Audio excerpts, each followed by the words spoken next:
जय नारायण की नमस्कार। आप देख रहे हैं स्तोदेव और मैं हूं डीडी शास्त्री। स्नेह दर्शकों, आज का ये एपिसोड ट्रांजिट स्पेशल प्रोग्राम राजनीति के कारक, मान सम्मान के कारक, यश और प्रतिष्ठा के कारक, सूर्यादि नवग्रहों में जिनको कहा जाता है राजा, अर्थात सूर्य ग्रह 14 मार्च को दोपहर 12:36 में राशि परिवर्तन करेंगे और अपने पुत्र शनि के कुंभ राशि से आगे निकलकर देवगुरु बृहस्पति की मीन राशि में करेंगे प्रवेश और लगभग 13 अप्रैल तक सूर्य ग्रह मीन राशि में ही गोचर करेंगे। स्नेह दर्शकों, मीन राशि में पहले से ही छद्म ग्रह राहु ग्रह विराजमान है और साथ ही साथ 25 मार्च तक युवराज बुध भी देवग्रह बृहस्पति की राशि में अभी विराजित है। सूर्य ग्रह का मीन राशि में प्रवेश करने से बुध के साथ जहां एक और बुधादित्य योग बनेगा, तो वहीं राहु और सूर्य की इति होने के कारण ग्रहण दोष भी बन रहा है। प्रिय दर्शकों, सूर्य व्यक्ति की जीवन में आत्मविश्वास, कॉन्फिडेंस का कारक होता है, पिता का कारक होता है, मान सम्मान का कारक होता है, बौद्धिक क्षमता का कारक होता है, यश और प्रतिष्ठा का कारक होता है। यदि व्यक्ति की पत्रिका में सूर्य खराब हो तो व्यक्ति को मान सम्मान से संबंधित उलझनों का सामना करना पड़ता है। सरकार या सरकारी से संबंधित उलझनों में व्यक्ति हमेशा उलझा रहता है। पिता के साथ व्यक्ति के बहुत ज्यादा वैचारिक मतभेद होते हैं अथवा पैतृक पिता सुख से व्यक्ति जो है वंचित रह जाता है। स्नेह दर्शकों, सूर्य किसी भी व्यक्ति के जीवन में बहुत महत्वपूर्ण होता है। प्यारे दर्शकों, आज के इस एपिसोड में हम समझ पाएंगे कि सूर्य ग्रह के गोचर में इस परिवर्तन से मेष से मीन राशि तक अर्थात आपकी राशि पर कैसा प्रभाव रहेगा। प्रिय दर्शकों, राशिफल प्रारंभ करो उससे पहले बहुत महत्वपूर्ण सूचना। यदि आप अपनी जन्म पत्रिका, अपने किसी पारिवारिक सदस्य की जन्म पत्रिका से संबंधित किसी भी तरह का परामर्श प्राप्त करना चाहते हैं अथवा अपने घर, फैक्ट्री या ऑफिस के वास्तु से संबंधित किसी भी तरह का परामर्श प्राप्त करना चाहते हैं, तो नीचे दिए गए नंबरों पर संपर्क करके आप अपनी वास्तु विजिट भी बुक करवा सकते हैं। स्नेह दर्शकों, 14 मार्च से लेकर 13 अप्रैल तक जब तक सूर्य ग्रह रहेंगे मीन राशि में, तब तक यदि हम बात करते हैं सबसे पहले मेष राशि के जातकों, तो सूर्य आपके लिए होते हैं पंचम भाव के कारक। पंचम भाव बहुत महत्वपूर्ण होता है किसी भी व्यक्ति के जीवन में, और अब सूर्य ग्रह रहेंगे आपसे 12वें भाव में। तो इस अवधि में अगर आप स्टूडेंट हैं तो शिक्षा में आपको बहुत ज्यादा प्रयास और प्रयत्न करना होगा। जनरल अगर व्यक्ति की हम बात करते हैं तो इस अवधि में यात्राओं पर अत्यधिक सावधानी रखनी होगी। पिता इस स्वास्थ्य से संबंधित उलझनों का सामना करना पड़ सकता है अथवा पिता के साथ आपके मतभेद हो सकते हैं। आपकी मान सम्मान प्रतिष्ठा पर भी कहीं कलंक लग सकता है। हाँ, इतना जरूर है कि जो विद्यार्थी शिक्षा के लिए देश से विदेश जाना चाहते हैं अथवा आप सर्विस के लिए स्वदेश से विदेश की तरफ प्रयास और प्रयत्न कर रहे हैं, तो आपके लिए अनुकूल समय है, आपको प्रयास करना होगा। साथ ही साथ आपको 14 मार्च से लेकर लगातार 25 मार्च तक समय अनुकूल रहेगा आपके सर्विस के क्षेत्र में।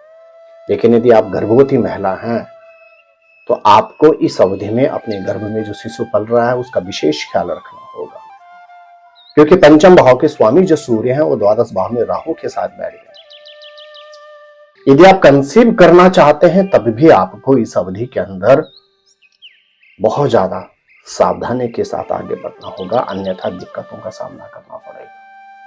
और मेष राशि के जातकों के लिए यह अवधि संतान के क्षेत्र में कहीं न कहीं चिंता कारक रहेगी। आप क्या करें इस अवधि में? नित्य सूर्य भगवान को अर्घ्य दें, सूर्य नारायण आपका कल्याण करेंगे। स्नेही दर्शकों, यदि आपकी राशि है वृष, तो सूर्य ग्रह आपके लिए होते हैं चतुर्थ भाव, परिवार के कारक, और अब पहुंच गए हैं एकादश भाव। इस अवधि में आपको पारिवारिक मतभेद, उलझनों का सामना करना पड़ सकता है। भूमि भवन से संबंधित किसी गलत इन्वेस्टमेंट आप कर सकते हैं, जो आपके लिए भविष्य में उलझन का कारक रहेगी। आपके इनकम ऑफ सोर्स पर भी दिक्कतों का सामना हो सकता है, आपको सावधानी रखनी होगी। लेकिन इस अवधि में आपके आर्थिक क्षेत्र में उन्नति की संभावना बनती है। और वृष राशि के जातकों के ग्रह नक्षत्र कहते हैं इस अवधि में माता या मां के स्वास्थ्य से संबंधित उलझनों का सामना भी करना पड़ सकता है, और साथ ही साथ इस अवधि में आपको मां की ओर से कोई अप्रिय सूचना भी प्राप्त हो सकती है। तो वृष राशि के जातकों को इस अवधि में अगर मैं बात करूं, आर्थिक क्षेत्र में उन्नति के योग बनते हैं। भूमि भवन अथवा वाहन से संबंधित निवेश से बचना होगा। क्या करें आप? रविवार के दिन मीठी रोटी बनाकर गौ माता को खिला दें, निश्चित आपका कल्याण होगा। जी हां, बात करते हैं किसकी? मिथुन राशि की। मिथुन राशि के जातकों के लिए सूर्य ग्रह होते हैं तृतीय के कारक, और अब पहुंच गए आपके दसम भाव अर्थात प्रोफेशन। आपके ग्रह नक्षत्र स्पष्ट कहते हैं इस अवधि के अंदर आपके भाई बहन से मतभेद और वाद विवाद हो सकते हैं। प्रोफेशन में भी, आपके कर्म स्थान पे भी आपके ऊपर लांछन लग सकता है। आपको बड़ी गंभीरता से कार्य करना होगा, उलझनों से बचना होगा, और साथ ही साथ आपके ग्रह नक्षत्र कहते हैं इस अवधि में आपको भाई अथवा बहन से संबंधित मतभेद और वाद विवाद से भी बचना होगा। हाँ, इतना जरूर है कि यदि आप स्नेह प्रेम अपने लगन के साथ कार्य करते हैं तो आर्थिक क्षेत्र में कुछ उन्नति, पद प्रमोशन की संभावना भी आपकी बनती है। यदि आपकी राशि है मिथुन, तो आप क्या करें इस अवधि में? आपके ग्रह नक्षत्र स्पष्ट कहते हैं इस अवधि के अंदर आप रविवार के दिन तांबे के बर्तन में मसूर की दाल भरकर किसी भी मंदिर में दान दे दीजिएगा। निश्चित सूर्य ग्रह की आपको निम्न कृपा प्राप्त होगी। यदि आपकी राशि है कर्क, तो आपके लिए सूर्य ग्रह होते हैं द्वितीय के कारक अर्थात धन के कारक, पैतृक संपदा के कारक, अपने पूर्वजों के आशीर्वाद के कारक। और अब सूर्य ग्रह पहुंच रहे कहां? आपके भाग्य स्थान में। कई चीजें आपकी डिस्टर्ब हो सकते हैं इस अवधि के अंदर, क्योंकि सूर्य ग्रह राहु की जकड़न में रहेंगे इस अवधि में। तो कर्क राशि के जातकों के लिए बड़ा स्पष्ट कहा जाता है अपने खर्चों पर नियंत्रण रखें।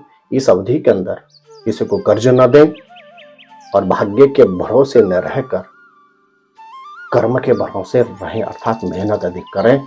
निश्चित आपको लाभ प्राप्त होगा। कर्क राशि के जातकों को इस अवधि में प्रयास करना चाहिए प्रत्येक रविवार के दिन लाल फल किसी भी धार्मिक स्थल पर अर्पण कर दीजिएगा। निश्चित आपका कल्याण होगा। स्नेही दर्शकों, ग्रह नक्षत्र क्या कहते हैं? सिंह से लेके मीन राशि वालों के इस सूर्य ग्रह के ट्रांजिशन से उसके लिए आपको करना होगा थोड़ा सा इंतजार। स्नेही दर्शकों, 14 मार्च से 13 अप्रैल तक सूर्य ग्रह रहेंगे कहां पर? मीन राशि में। और मीन राशि में पहले से विराजित है बुध और राहु ग्रह। शतम ग्रह राहु की चंगल में आने से सूर्य ग्रह इस अवधि में स्वयं रहेंगे ग्रसित ग्रहण योग में। तो इस अवधि में आपको अपना विशेष ख्याल रखना होगा, और हाँ, अपने राशि के अनुसार अवश्य करें जो उपाय मैंने आपको बताया। मेरे प्रिय दर्शकों, यदि आप पहली बार हमारे इस YouTube चैनल पर आए हैं तो चैनल को अवश्य सब्सक्राइब कर लें। हमारा प्रयास रहता है ज्योतिष की हर बारीकी की जानकारी आपको प्रदान करें, इसलिए इस एपिसोड को आप अधिक से अधिक शेयर भी करें ताकि मैक्सिमम लोगों को इस विषय की जानकारी प्राप्त हो सके। इसी के साथ इस एपिसोड को करते हैं समाप्त। आप स्वस्थ रहें, मस्त रहें, अपना ख्याल रखें। जय नारायण की नमस्कार और बहुत बहुत आशीर्वाद।